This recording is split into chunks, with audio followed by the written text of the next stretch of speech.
Hello प्यारे बच्चों, मैं आज आपके लिए फिर एक नया वीडियो बना करके आप लोगों के सामने हाजिर हूँ। प्यारे बच्चों, आप सभी लोग कमेंट में अपना नाम लिख रहे हो, हमें बहुत अच्छा लग रहा है।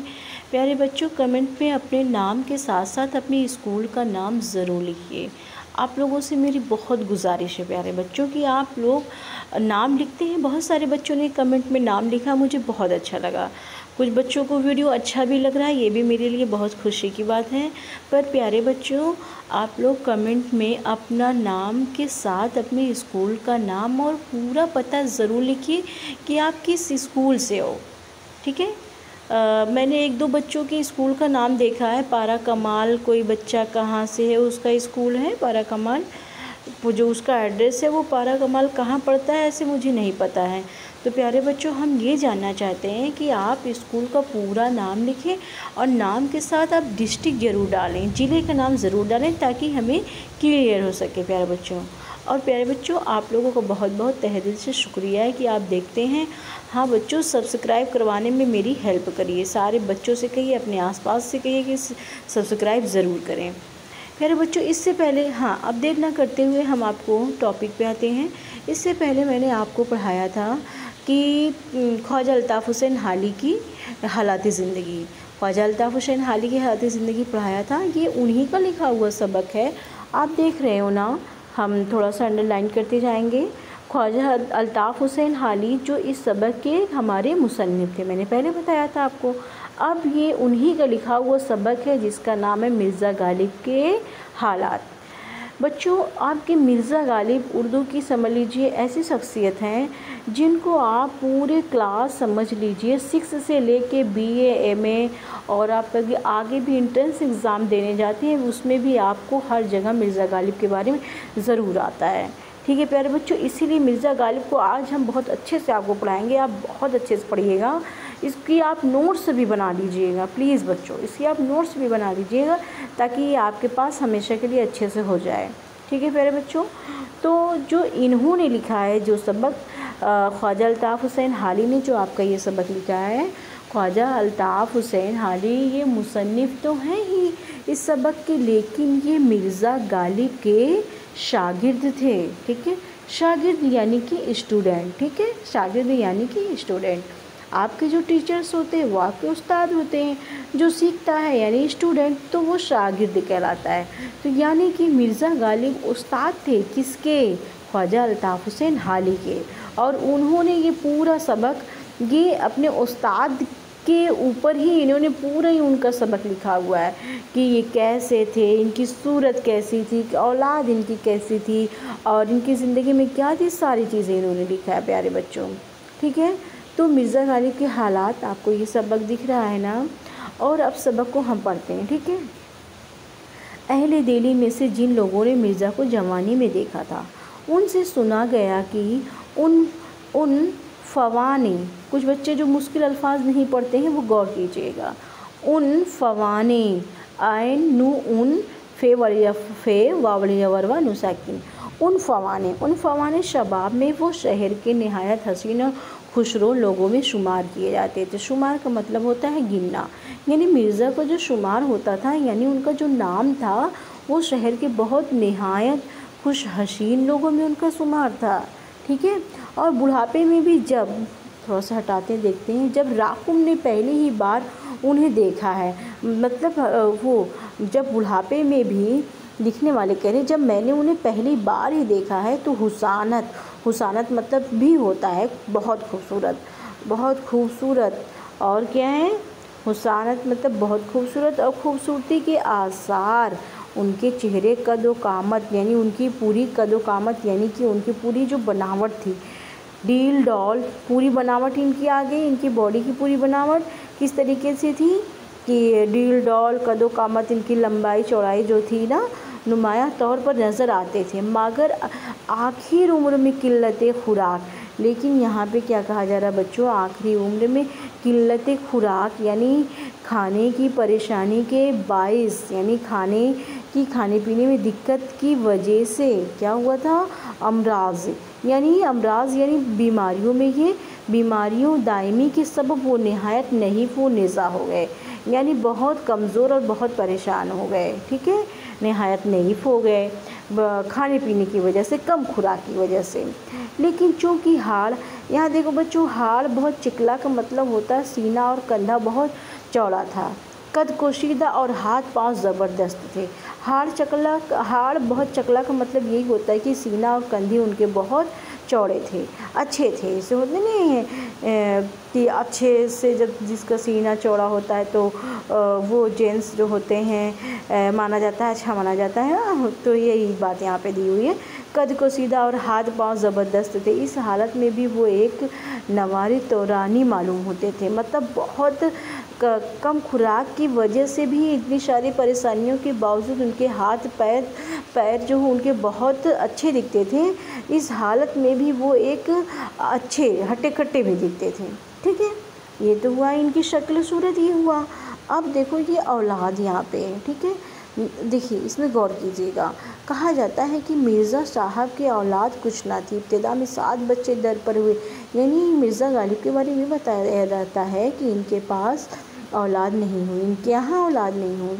औलाद मतलब सॉरी गलती हो गई, ये इनको औलाद हुई थी इब्तिदा में, मतलब शुरुआत में इनको 7 बच्चे इनके हुए थे मिर्ज़ा गालिब के, लेकिन उनमें कोई ज़िंदा नहीं रहा। कहने का मेरा मतलब ये है कि उनमें कोई ज़िंदा नहीं रहा, इसलिए एक मुद्दत से वो और उनकी बीवी तरह ज़िंदगी बसर करते थे। मगर गदर का मतलब होता है बच्चों लड़ाई, जो 1857 की लड़ाई हुई। 1857 वही गदर कहलाती। मगर 1857 के चंद साल पहले, 1857 के कुछ साल पहले, जबकि उनकी बीवी, आगे देखते हैं, ठीक, उनकी बीवी के भांजे जैनुल आबदीन खां आरिफ का इंतकाल हो गया। उनकी बीवी का एक जो भांजा था उसका नाम था जैनुल आबदीन खां आरिफ, उनका इंतकाल हो गया। मतलब उनके भांजे नहीं, उनकी वाइफ के जो भांजे थे उनके दोनों बच्चे, हाँ ये उनकी जो बीवी थी उनके जो भांजे थे जिनका नाम था जैनुल आबदीन के दोनों बच्चे, एक का नाम था बाकर अली खां और दूसरे हुसैन अली खां सगीर सिन रह गए थे। ये 2 बच्चे थे उनके भांजे के, ठीक है, रह गए थे। तो मिर्ज़ा और उनकी बीवी ने छोटे लड़के हुसैन अली खां, ये छोटे आपको दिख रहे हैं ना जो मैंने नीचे भी दिख रहा है, हुसैन अली खां, और हुसैन अली खां को जो इस वक्त बहुत कम उम्र में थे, जब उनके अब्बू का इंतकाल हो गया तो वो लोग बहुत छोटी उम्र में थे, और अपने साया अताफत में ले लिया, यानी अपने साये में, अपनी सरपरस्ती में दोनों बच्चों को ले लिया था। मिर्ज़ा हुसैन अली खां को हकीकी औलाद से भी कुछ बढ़कर अजीज़ रखते थे। यानी ये मिर्ज़ा हुसैन अली खां जो उनके छोटे से थे ना, ये छोटे बेटे थे उनके भांजे के, तो उनको ये अपनी औलाद से भी मतलब अच्छे से बहुत प्यार मोहब्बत से पालते थे, उनको रखते थे। कभी आँख से ओझल, यहाँ पे ओझल है बच्चों, ओझल नहीं होने देते थे और हद से ज़्यादा नाज बर्दारी करते थे। बहुत अच्छी बात है, कोई यतीम बच्चों को इस तरीके से पाले। आज के ज़माने में ऐसे लोग तो मिलना बहुत मुश्किल है ना बच्चों, ठीक है। तो फिर आगे क्या है, जब जैनुल आबदीन खां की वालिदा का इंतकाल हो गया तो हुसैन अली खां बड़े भाई बाकिर अली खां को भी मिर्ज़ा अपनी सरपरस्ती में ले लिए। इनकी वालिदा का, ठीक है, यानी जैनुल खां की वालिदा के बारे में यहाँ बताया जा रहा है कि जब उनकी भी वालिदा का इंतकाल हो गया तो हुसैन अली खां जो उनके बड़े भाई, यानी 2 भाई थे, एक बाकिर अली छोटे थे और हुसैन बड़े थे, नहीं हुसैन अली छोटे थे और ये बाकर अली बड़े थे, तो बाकर वली को भी मिर्ज़ा ने दोनों लोगों को अपनी सरपरस्ती में ले लिया मिर्ज़ा गालिब में। ये दोनों खुश फिक्र और अहले नेक खू और नहायत शरीफ मिजाज थे, यानी अच्छे इंसान थे, शरीफ इंसान थे। मगर अफसोस है कि मिर्ज़ा की वफ़ात के बाद दोनों थोड़े थोड़े फासले से जवान उम्र में फ़ौत हो गए। यानी जब मिर्ज़ा गालिब का इंतकाल हो जाता है तो अफसोस की बात ये भी हो जाती है कि थोड़े दिनों के बाद ही इनका भी इंतकाल हो जाता है, इन लोगों का भी इंतकाल हो जाता है, ठीक है। तो हालात गदर मतलब यही जो 1857 वाली लड़ाई है, ठीक है, आप लोगों ने हिस्ट्री में पढ़ाई होगा 1857 वाली। हालात गदर के ज़माने में मिर्ज़ा दिल्ली से बल्कि घर से बाहर नहीं निकले। जब लड़ाई हो रही तब की बात है कि मिर्ज़ा दिल्ली यानी घर से बाहर निकले। जो ही बगावत का फितना उठा उन्होंने दरवाज़ा बंद कर लिया और गोशे तन्हाई में गदर के हालात लिखने शुरू कर दिए। यानी कि मिर्ज़ा गालिब जब वो लड़ाई हो रही थी तो उस वक्त का मंज़र भी इन्होंने अपनी आँखों से देखा था। 1857 की लड़ाई की बात है।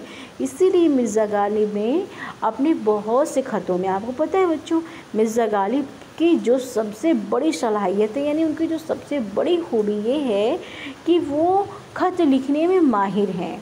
उनका एक पॉइंट हम आपको लास्ट वीडियो में बताएंगे, जो आप ज़रूर नोट करिएगा, आपको बहुत अच्छे नंबर दिलाएंगे। वो ख़त लिखने में वो बहुत माहिर है। तो जब उन्होंने अपने ख़तों में भी ये जो ख़त लिखते थे, वो तो 1857 की जो गदर थी उसको भी उन्होंने अपने ख़तों में भी लिखा है।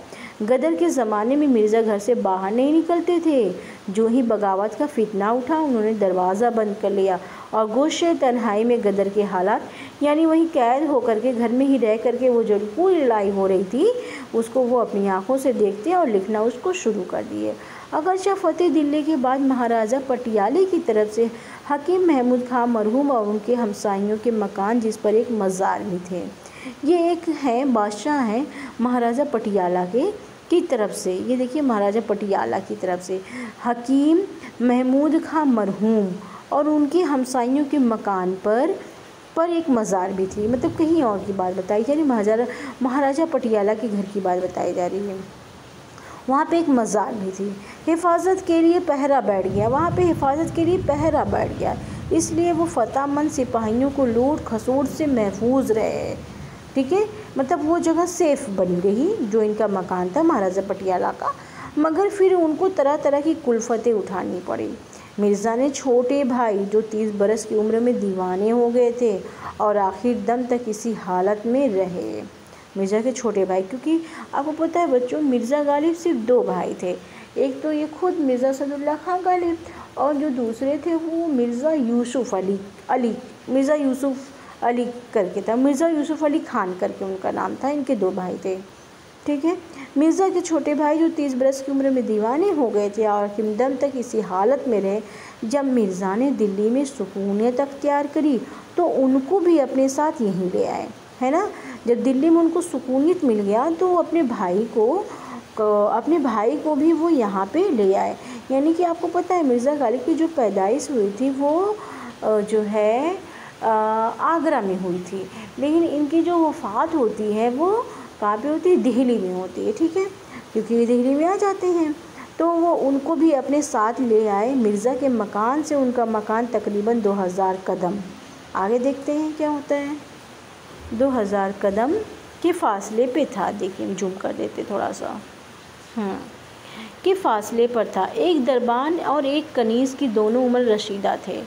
ठीक है, उनके पास रहते थे। जब दिल्ली फतह हो गई और शहर अहल दिल्ली से खाली हो गया, पूरा शहर, मतलब जब दिल्ली खाली हो गया और रास्ते बंद हो गए, वही लड़ाई की ही सारी बातें हो रही है, उस वक्त मिर्ज़ा भाई की तरफ से सख्त परेशान रहने लगे, क्योंकि वो अपने भाई से थोड़ी दूर पे रहते थे, मतलब एक ही मकान में नहीं रहते थे, अलग रहते थे।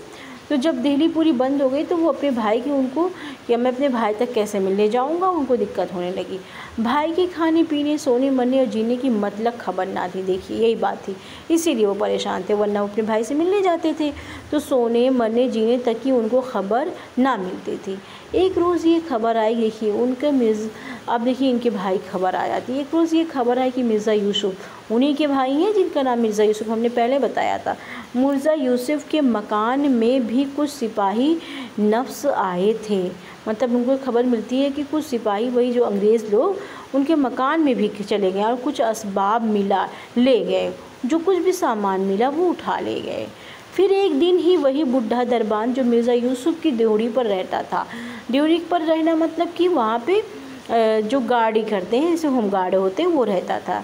ये खबर लाया कि 5 रोज़ सख्त तप में मुबतला रहकर आज आधी रात गुज़रे मिर्ज़ा यूसुफ़ का इंतकाल हुआ है। जो उनका दरबान था वो खबर लाता है कि 5 रोज़ बहुत तेज़ सख्त तप यानी तेज़ बुखार में मुबतला होने के बाद आज आधी रात गुज़रे मिर्ज़ा यूसुफ़ का इंतकाल हो गया। उस वक्त ना कफ़न के लिए कपड़ा बाज़ार में मिल सकता था, उस वक्त वो वक्त था क्योंकि बहुत लड़ाई झगड़ा चल रहा था, इसीलिए वहाँ पे यहाँ तक कि उन लोगों को, मिर्ज़ा गालिब के जो भाई थे, उनको कफ़न के लिए कपड़ा भी नहीं मिल सकता था। ऐसा वक्त था बच्चों। सोचो कितना कितना दर्दनाक वक्त रहा होगा। कफन के लिए कपड़ा बाज़ार में मिल सकता था ना, गुस्साल मतलब वही जो हमारे यहाँ मतलब गुस्ल कराया जाता है अपने यहाँ ना, मिट्टी के पहले जो गुस्ल कराया जाता है।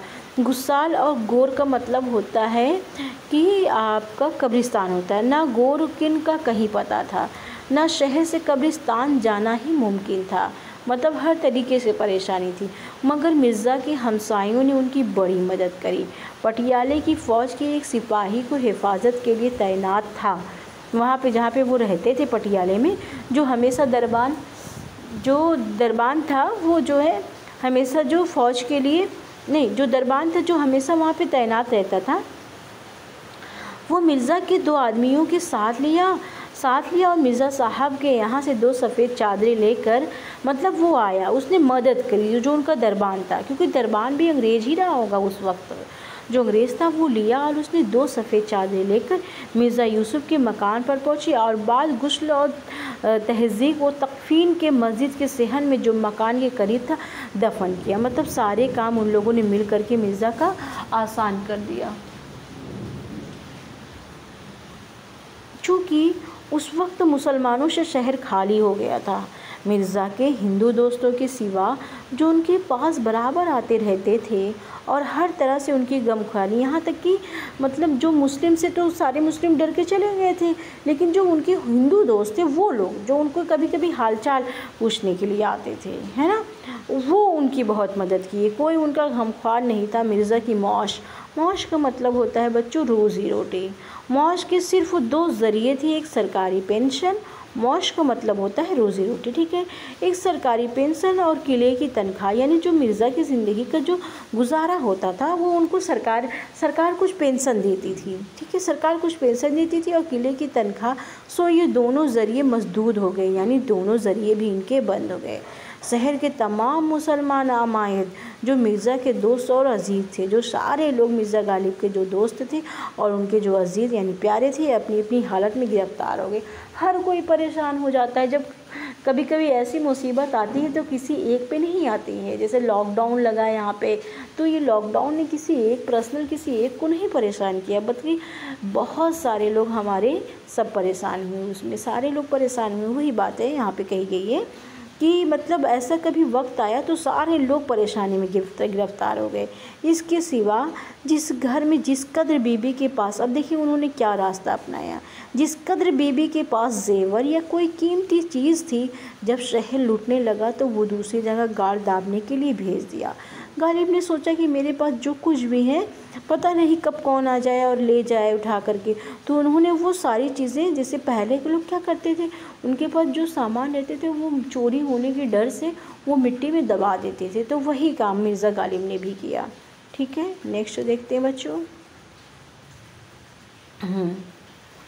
जहाँ से हाँ ये ठीक है, जहाँ से फ़तेहमंद सिपाही, देखिए वो सिपाही लोग ने जान गए और वो सिपाही लोग उसको खोद करके सब निकाल ले गए। देख लीजिए, मिर्ज़ा ने उस तंगी और उसरत की हालत में भी अपने मुतअद्दिद नौकरों में से किसी को जवाब नहीं दिया, और जो हालत उन पर और उनके मुतल्लकीन